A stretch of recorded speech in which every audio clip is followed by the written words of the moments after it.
Denis, tu as un rôle de représentant des auteurs. Euh, Déjà, pour quelles raisons tu t'es impliqué de cette manière-là? Il y a des raisons factuelles, hein. C'est qu'à un moment, il a fallu qu'il y ait des gens qui s'occupent des problèmes, entre autres au moment où il y a eu la réforme de la retraite complémentaire des auteurs, où on est passé d'une cotisation un peu libre à 8% des revenus imposés. Pour des auteurs installés comme moi, c'était chiant. Bon, enfin bon, on fait avec, hein. Mais malheureusement, pour la majorité des auteurs qui ont beaucoup plus de mal à vivre de la bande dessinée et d'autres formes de livres, hein, c'était vraiment très dur. Donc il a fallu commencer à militer un peu sérieusement. Alors en fait, j'avais déjà participé un peu à distance à la création du syndicat des auteurs de bande dessinée, le SNAC BD. Mais à l'époque, Valérie et moi, on était éditeurs, donc on n'avait pas pu s'impliquer de trop près, parce que c'était un peu de mauvais goût d'avoir les deux casquettes sur la tête. Et puis avant ça même, on avait créé une association d'auteurs à Angoulême qui s'appelait la Maison des auteurs de bande dessinée. Donc voilà, ça fait longtemps que l'envie de défendre les conditions de travail et les pratiques des auteurs de BD, c'est important pour moi. Oui. Ça a une couleur politique, c'est de gauche, c'est de droite, c'est du centre, c'est simplement une représentation corporatiste. Alors, au niveau du syndicat, la question de défendre les plus faibles et les plus précaires des auteurs est devenue vraiment très importante. Alors, est-ce que c'est de gauche ou de droite? Ça, je laisserai les gens décider. Pour moi, le syndicalisme, c'est pas quelque chose de politique, c'est vraiment aider à améliorer les conditions de travail, parce qu'on parle bien de travail, et le métier, même si on pourra revenir sur le mot. Voilà, c'est vraiment, donc on est dans quelque chose a priori très pragmatique, dans un monde où les conditions de travail ont tendance à partir en sucette. Donc voilà, je ne veux pas mettre de politique là-dedans, même si après j'ai mes opinions et mes manières de regarder le monde. Mais... Quelle est ta fonction exacte dans ce syndicat? Alors au syndicat, j'ai pas de fonction exacte, je suis un des pilotes, c'est-à-dire des personnes les auteurs bénévoles qui animent le syndicat. Moi, je suis surtout impliqué aux États généraux de la bande dessinée, qu'on a créé donc il y a 4 ans et qui avait pour but d'étudier, entre autres, les conditions de travail des auteurs de bande dessinée. Et là, je suis coordinateur des États généraux. Voilà. Donc c'est mon poste le plus officiel. C'est à ce titre-là que je suis plutôt invité à aller à discuter avec des gens du ministère qu'à mon titre syndical pur. Alors maintenant, parlons de la situation. Concrètement, qu'est-ce qui se passe? Qu'est-ce qui ne va pas? Tu me disais tout à l'heure, on est un peu un laboratoire d'essai, les auteurs. Ce qui nous arrive, enfin, ce qui arrive aujourd'hui dans le monde de l'entreprise, nous est arrivé, ça fait déjà 20 ans. L'ubérisation, elle est là depuis très longtemps dans l'édition, et particulièrement en bande dessinée. À une époque, les auteurs étaient dans les journaux. Pour une partie, les gens étaient même salariés. Ils avaient leur carte de presse, ils avaient des revenus tous les mois, etc. Les journaux de bande dessinée ont laissé place lentement et sûrement aux albums. L'album, c'est un coût ponctuel, c'est des engagements beaucoup moins longs, c'est pas obligatoirement même des personnages à suivre. Enfin, il y a eu une déconstruction de ce métier salarial en métier de plus en plus d'artistes-auteurs. Et puis, multiplication du nombre d'auteurs avec les écoles, etc. Multiplication du nombre d'éditeurs avec cette offre d'auteurs qui y avait sur le marché. Moi-même, je fais partie d'une génération où si les Delcourt et les Soleil n'avaient pas apparu, on aurait eu beaucoup de mal à signer dans les maisons historiques qui étaient déjà pleines d'auteurs à ras-bord, quoi. Donc cette surproduction d'auteurs et d'éditeurs a aussi provoqué une surproduction de livres. Donc on est dans un système d'inflation comme ça, dans un marché qui a connu une belle croissance, hein, mais qui n'est pas du tout à la hauteur du nombre d'auteurs, de titres et d'éditeurs qui sont apparus entre-temps. Est-ce qu'on forme trop d'auteurs finalement? C'est génial qu'il y ait autant de créateurs. Qui pourrait se plaindre qu'il y ait de plus en plus de Français qui aient des pratiques artistiques ou littéraires ou culturelles. Enfin, c'est vraiment une excellente nouvelle. Pour autant, tout le monde ne peut pas en vivre. Ça, c'est le marché pas suffisant. Voilà, le problème, c'est qu'il y avait des métiers qui sont en train de devenir des espèces de hobbies payés avec un refus de prise de conscience des acteurs économiques de cette situation-là. Jusqu'à peu, c'est-à-dire éditeurs comme pouvoir public faisaient comme si tout allait bien. Alors qu'en fait, ces changements de toute cette économie du livre était en train et de la BD en particulier, était en train de faire basculer de plus en plus de gens dans la précarité, voire la vraie pauvreté, puisque les États généraux, on a fait une enquête qui a couvert plus de la moitié des auteurs de bande dessinée, donc les résultats sont extrêmement probants, et on a plus d'un tiers des auteurs de bande dessinée qui étaient déjà, il y a 4 ans, sous le seuil de pauvreté. Plus de la moitié sous le SMIC annuel. Donc voilà, on n'est pas du tout face à un système qui va bien. Et en plus, on avait des tendances à l'effondrement de 2% par an de toutes ces catégories-là. Il faudrait qu'on refasse l'enquête aujourd'hui. Je pense qu'on aurait encore de très mauvaises surprises, quoi. Qu'est-ce qui ne va pas? Parce que c'est quand même un marché, même si c'est un petit marché par rapport au livre dans sa globalité, c'est quand même un marché qui est déjà en croissance et puis qui génère du chiffre d'affaires. Est-ce que les droits d'auteur sont trop faibles, par exemple? Ou est-ce que les éditeurs devraient payer davantage les auteurs? Quels sont les leviers pour résoudre les problèmes Tout à l'heure, je parlais d'ubérisation au sens où finalement pas de CDI, pas de contrat de travail même du tout, voilà, des gens qui sont jetés sur la place de grève, vous savez, dans le temps où on appelait la place de grève, les patrons allaient, ils embauchaient la journée les gens à la tâche, et puis le soir ils n'avaient plus à s'en soucier, et le lendemain tout recommençait. C'est ça la vie d'un auteur. Donc c'est l'ubérisation absolue. C'est aussi l'ubérisation au sens économie low cost. Il y a une low-costisation, c'est-à-dire que avec tous ces auteurs, les éditeurs ont de moins en moins investi sur chaque livre en promotion. Les livres sont moins chers à fabriquer que quand j'ai commencé. L'imprimerie, avec les nouvelles technologies, les coûts ont baissé. La fabrication, qui est toute la partie film, etc. Quand les auteurs fournissent comme moi des fichiers numériques, il n'y a plus aucun frais là-dessus, quasiment, etc. Toute une économie qui coûte de moins en moins cher à faire, c'est une catastrophe parce que de fait, les marges de tout le monde tombent avec et le seul qui arrive à s'en sortir, c'est celui qui fait tout. C'est-à-dire qui arrive à publier 100 ou 200 titres par an et qui, finalement, en ramassant les petits ruisseaux, lui, continue à assurer sa part du gâteau. Donc, à savoir les grands groupes de distribution, les gros éditeurs, etc., qui s'en sortent, je ne dis pas comme des riches, mais s'en sortent. Alors que de fait, la matière première travail des auteurs, là, c'est la déliquescence pour la plupart.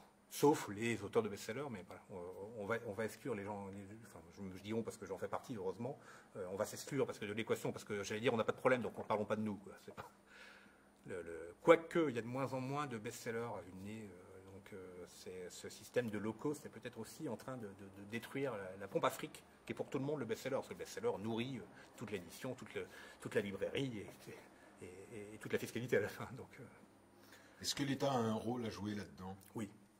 La politique a toujours un rôle à jouer quand une situation ne va pas. On a un pays qui a une politique culturelle. Tous les pays n'en ont pas. On a un pays qui est censé avoir une politique culturelle. Qu'aujourd'hui, les auteurs soient de plus en plus partent à l'affrontement avec l'État sur plein de sujets, entre autres le sujet social, on pourra y venir, prouve que la politique culturelle est en déliquescence, quoi. Donc l'État a un rôle, c'est même, je dirais, c'est celui qui a le principal rôle. Quand il fait le prix unique du livre, en 81, il sauve la librairie indépendante française. Une politique culturelle, ça existe et ça peut avoir un impact colossal. Si aujourd'hui en France, il y a des librairies partout, c'est parce qu'en 81, on a pris une décision extrêmement sage de mettre fin à l'économie de marché brute sur le livre et de faire un prix unique du livre. Voilà, qu'on aille chez Carrefour ou chez son petit libraire indépendant du coin, on paiera le livre le même prix. Et ça a permis de calmer une partie de la concurrence et d'assurer à tous les acteurs un moyen de survivre. Et ça, c'est un choix politique. L'actuel ministre de la Culture qui vient de l'édition est-elle sensible à votre problème, à vos problématiques? Sensible, sans aucun doute. Hein. C'est quelqu'un d'assez sympathique et qui a bien conscience qu'il y a un problème. Les organisations d'auteurs, on attend plus que de la sensibilité, évidemment. On a alerté depuis pas mal d'années. Là, on organise les états généraux du livre pour, encore une fois, réalerter et rediscuter de ça.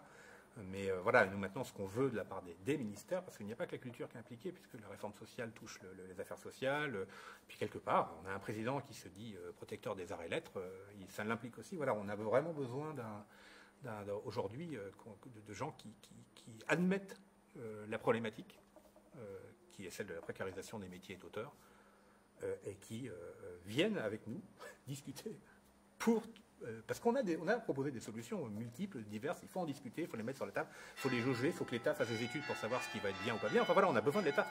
Moi je fais ça en bénévole, quasiment tous les gens qui sont dans le... Ah oui.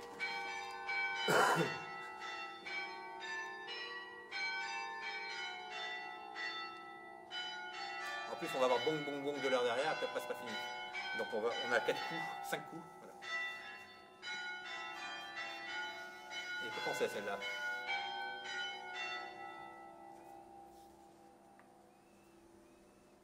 Il va Oui, ils sont seuls. Pardon, j'ai paralysé. Chacun y est allé. Sans commentaire. Ouais. J'ai rien dit, ouais. Voilà, les 5 coups.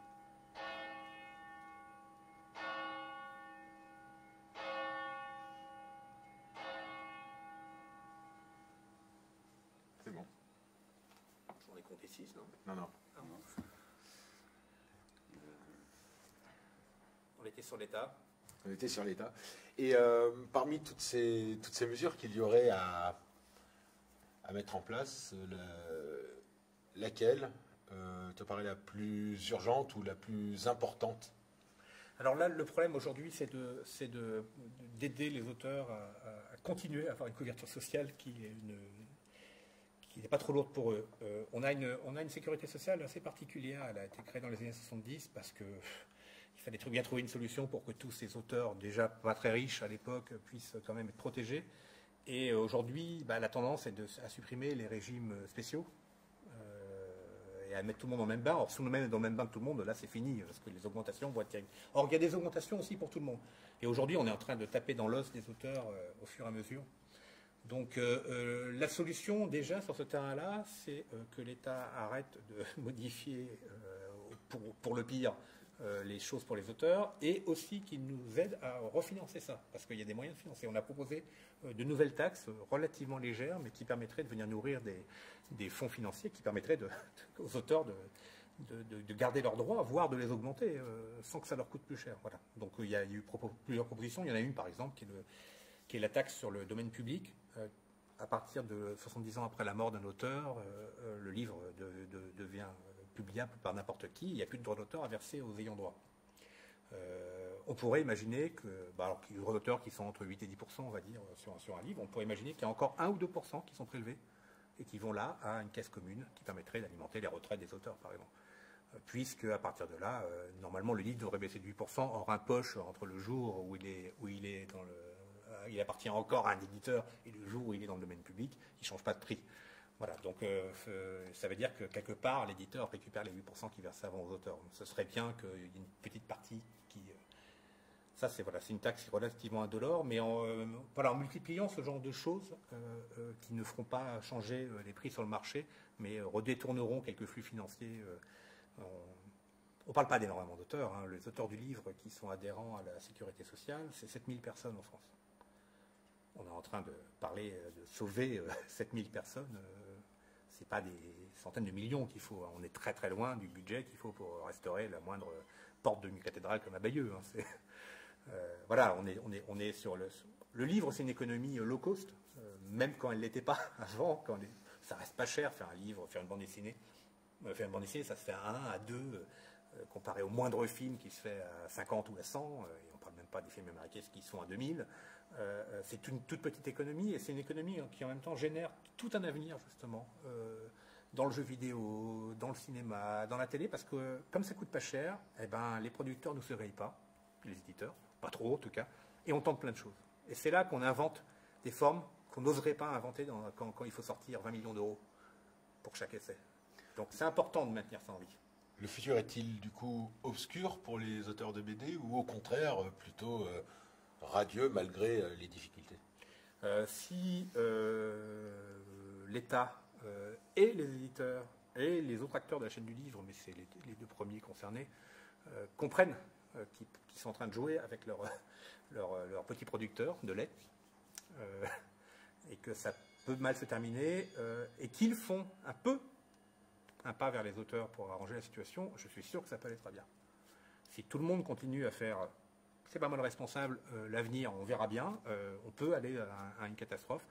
Il y a des pays qui étaient des pays de référence dans des arts, par exemple l'Italie, dans le cinéma, dans les années 60, c'est un des plus grands pays du monde, c'est plus rien, quasiment. Enfin, désolé pour les Italiens, mais un art, une pratique artistique meurt très vite quand il n'y a pas les conditions économiques pour qu'il soit vivant.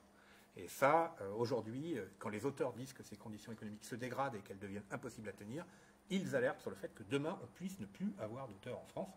Et quand on dit plus d'auteurs, c'est 10 ans après ça, plus d'idées pour les films, et pour les dessins animés, et pour les jeux vidéo, etc.